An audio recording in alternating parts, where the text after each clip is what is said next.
ప్రతి ఒక్కరికి కూడా అంతరాత్మ అనేది ఉంటుంది. అంతరాత్మ ప్రబోధం ఉంటుంది.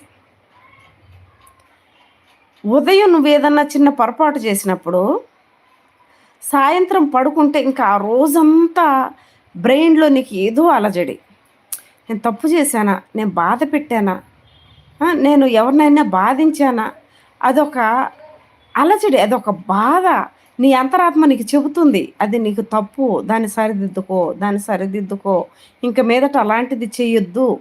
ఇంక మీదట అలాంటిది చెయ్యొద్దు అని చెబుతుంది.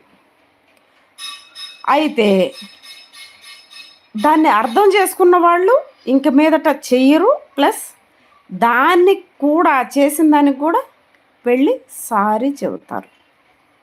నేను తొందరపడినందుకు సారీ. నా వల్ల నువ్వు బాధపడ్డావు. ఇలా ఉంటారనమాట. వాళ్ళు